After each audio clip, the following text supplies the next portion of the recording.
30 years on, the words see no evil, hear no evil, speak no evil ring deep to date, because in our story today, those involved have chosen what to remember and what not to remember. Simply a case of memory lapse or selective amnesia. Hi guys, welcome to the African Footprints podcast with me, Effie. And today's episode, I want to take you through a history lesson on the infamous YK92, in full, Youth for KANU 1992.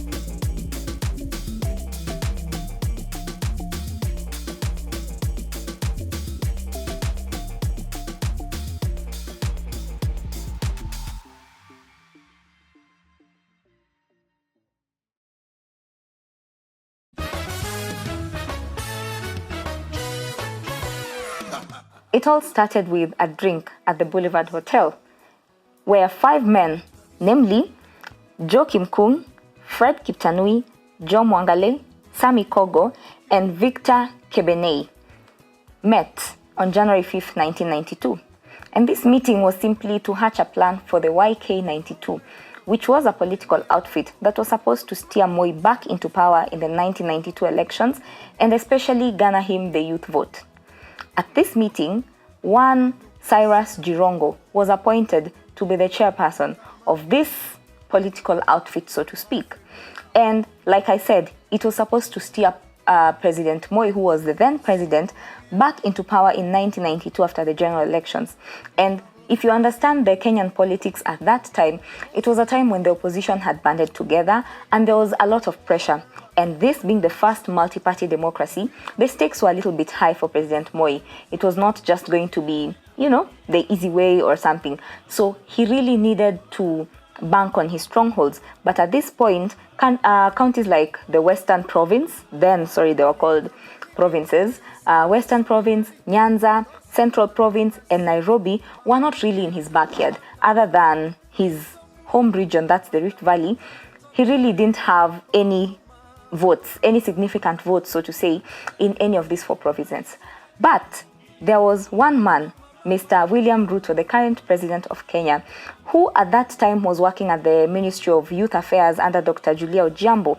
And they plucked him because at that time, Ruto had a footing with the University of Nairobi students since he was a student there. And if you wanted a youth vote, if you wanted a targeted youth group, the University of Nairobi was the place to target.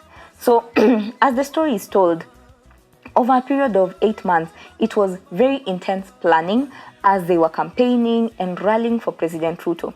But seemingly, there are different stories all over the place about what YK92 was about, because if you look at one side of the story, it was just a political outfit, it was a campaign train for the then president, and well, that's just all they were doing.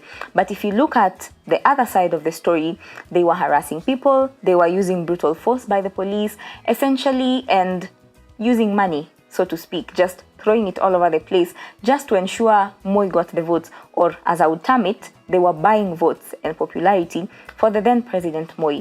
So as the story goes, on January 7th was the main launch of the YK92, and this was presided over by the then Vice President, Mr. George Saitoti. And it was all pomp and color as this group of now 23 members who were selected by the 5 who met at the Boulevard Hotel. The 23 members were being introduced to the public and to President Moi. And in this meeting, a few of Moi's children were there, including Gideon Moi and June Moi. And since these 23 members were just newly brought in, fresh young blood, they did not have direct access to President Moi. And they had to go through June Moi just to get to the president. But as time went by and Moi liked the kind of work they were doing for him with the campaigns and rallying the youths and as Jirongo would be commonly known for, giving out money just to buy the votes, they had direct access to the president. Their access was unlimited to the point that Jirongo would walk into Harambe House and find ministers and dignitaries seated and waiting for the president with appointments, and would just walk into the president's office to brief him on whatever was happening in the country or whatever was happening on the ground. Now, there were certain rules that was to guide the members of the YK92 group. And one of the rules was simple. No one was supposed to campaign for an elective position.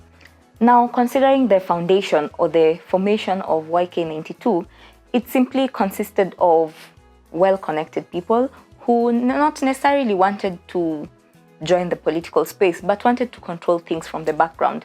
And because of this, there was a lot of money that was flying around, and it is alleged that there was a whopping 25 million Kenyan shillings that was used to buy, just to dish to the electorate, to buy the popularity of the then President Moi. Now, as the story goes, we have William Ruto, who was rallying the youth votes, and what even bolstered him to popularity, at one time when they had gone to the Rift Valley to campaign for President Moi, he was given the microphone just abruptly. And as he was speaking, well, we all know how he speaks and why some of us voted for him, not me, but some people voted for him. He's very charming, and in his speech, he tells you what you want to hear. So he did the same, and he wowed the crowd in the Rift Valley. And from that time on, Cyrus Jirongo decided to have him at the forefront of the campaigns. So that meant wherever they were going for their campaigns, because of his sweet tongue and just how he was able to reach out to the ground, and considering how young he was then, only 24 years of age, he was able to reach out to a majority of the young population that they were targeting, and he was able to, win their votes, which is again what they were going for. Now, moving forward to the elections, at this period, because like I said, there was a lot of tension, and it was a heightened time politically, and considering Ford Kenya was really growing, I don't think it was Ford Kenya then, but just Ford, considering how it was growing at that time, and the opposition leaders were banded together, there was a lot at stake for President Moi. So it was a matter of do whatever you can. Now, the agreement Moi had with these YK92 members was simply because you're not going to vie for electoral positions. Once I retained the presidency, they were supposed to get positions, cabinet positions, and one of the most famous things that was supposed to happen, they were to be given parastatals, some government parastatals to distribute among themselves. There was also some promise of some amount of money that was to be given for them to distribute among themselves. But as time went by and the elections happened, and well, as expected, they bought their way into power, and Moi retained his seat in 1992. Things were not all rosy for the YK92 members, because around this time, most of them started having political ambitions. And first and foremost, Cyrus Jirongo, who was then the chairman, started having ambitions of being the president in the next 10 years. So he hoped that at least by 1997, he would be in a better position with President Moi or with the Kenyan electorate, so that he would vie for presidency in 2002. And two, considering they were young members, they had proposed a few names to go into Moi's cabinet. But because we had the oligarchs and the older people who are running things in the background and who are well-moneyed and well-connected with the president, that again did not happen. So there started being a lot of strife within the group, and there were essentially two fronts in the group. One that was for Moi and whatever he was doing, and one that was essentially working against Moi because he had failed to fulfill the promises that he had made them when they formed the group and when they were campaigning for him among the youths. And as we all know, politics and politicians generally, it's a matter of interest. So your enemy, if your enemy is my enemy, then we are friends. But the moment the common enemy is no longer common among us, we are no longer friends. And if whatever we are doing does not serve my political interest or just my personal interest, then it's not happening. So at this point, it was not really serving Moi's interest because they were working against him. And after that elections, just a few days later, Moi disbanded the group. Now, this sent chaos because most of them had political ambitions, and in as much as Cyrus Jirongo, Ruto, and a few others got into elective positions in 1997 just through their own parties, through their own campaigns, and were elected as MPs, that did not stop their political ambitions. And as they were moving along, we find that most of them had used money to make money, as they say. So they were trying to raise money for the campaign. And one story that comes out when you read about the YK92 is one of Cyrus Jirongo and the NSSF. So Cyrus apparently spent a huge sum of money to build what we now know as the Hazina estate. And as he was promised by President Moi during the campaigns, the houses that he had built, the units, were to be bought by the NSSF, and they would be used as retirement homes for government officials and things like that. But once they realized that his political ambitions could cripple what Moi was working for and the term that he intended to serve, they decided to cripple him. One, they went to cripple him financially, and this was by rescinding the agreement of purchasing the units in Hazina estate. So the NSSF rescinded on the agreement, and this dealt a huge blow on him because he had spent a lot of money to build the houses. But since the houses were not bought, they were just there and he had to figure out another way. So I think the case is still in court probably to date because he's claiming some huge amount, around 466 million in damages and probably amounts in the billions for the houses that were not purchased. Secondly, he was declared bankrupt. And if there's one thing that we know about politics and campaigns in Kenya, they cost money.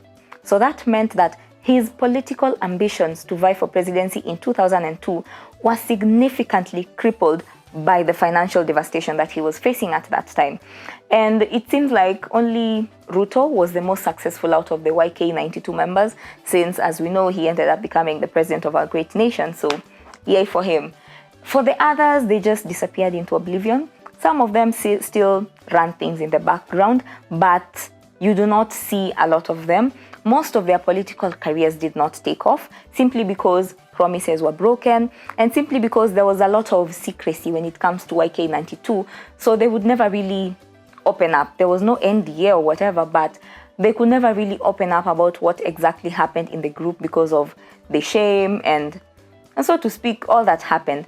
And it was a case of serious betrayal because even in 2002, when Moi was now ready to hand over power, Moi did not appoint one of them to be his successor. Instead, Moi went for the son of Jomo Kenyatta, that is Uhuru Kenyatta, our former president. And it's because of this betrayal that whatever research you try and find, there are very different stories about what YK92 was about. And if there is one person who bears the brutal burden of the failure of KANU or the failure and successes, so to speak, of YK92, it's Cyrus Jirongo, a group that was marred with a lot of political vilification. It was marred with a lot of corruption. It was marred with scandal after scandal and a lot of election irregularities because actually, back in 1993, the election in 1992, because they were hotly contested in court, the court said that the election was not free and fair as it was supposed to be, considering it was the first multi-party democratic election that we were having. And they ordered a rerun, but I don't know what happened. That never happened. We still went to 1997 and went to 2002 when we had now what we term as the first official democratic election that we had as a country. So as I was reading this, I was actually struggling because every member of the YK92 has a different account on what it was about. For some, it was finding money or rather raising money for Moi's campaign and just steering his campaign. For others, it was essentially steering Moi to victory or propelling him to victory by amassing the youth vote. And for others, it was trying to woo the places that Moi did not have most of the votes. And what was shocking was the fact that even Western region, which was then supposedly headed by Cyrus Jirongo, did not vote for Moi even in the 1992 elections. He lost massively in such areas. And that can be attributed to the fact that Ford was coming up at that time. But anyway, like I said, It's marred with a lot of secrecy, it's shrouded in a lot of amnesia, and most people choose to remember whatever they want to, and some choose not to. But for me, and from my own understanding, it was an outfit that simply sought to dim the light of stars that shone brighter than the then president, or people who stood in the way of his political ambitions. And it was also a way to bolster those who supported him into the limelight and into the political scene. And as we can see, it is one thing that propelled Ruto to the limelight as a politician, and now he's currently the president. So for me, it is essentially a time in our history. I was not born yet, but at least I know a thing or two about it. It's a time in our history when we had a shadowy figure in the background who was not necessarily campaigning at the forefront, but was dealing behind the shadows. Because remember, the 5 people that I mentioned some of them were not even part of the YK92. Some of the people in the meeting during the launch on January 7th, like Moi's kids, were not even part of the YK92, but they were just steering the group, ensuring there was sufficient money. And it took away from several things that were happening in the country, several scandals like the Golden Bag scandal, which we talked about in our first episode, because everyone was, trying to unravel the mystery of YK92. Everyone wanted to know what goes behind the scenes in the YK92. And to date, it is a matter of just, whatever side of history you choose to stand on. And for me, I think that's not a good place, because then we do not get to hear the true history of it. And I just wish we could have a sit down with one of the founding members. Cyrus Jirongo might not really be able to tell us the truth anyway, because he refuted the report about the YK92 that came out recently. But if we could have one of the members who would just be honest and tell us what exactly the YK92 was about, what the YK92 did or what they did not do, depending on the allegations that are being floated outside, then I think maybe we could just put this to rest. Just maybe. Anyway, that's all I had for you today. Happy Madaraka Day to you and your family. Bye.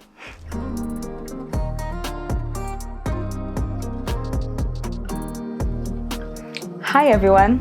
First of all, I want to thank you all so much for the love that you're showing us, for subscribing and for just watching our videos, sharing with your friends, and also just leaving your comments down there. I see them and at least I get to respond to a couple of them.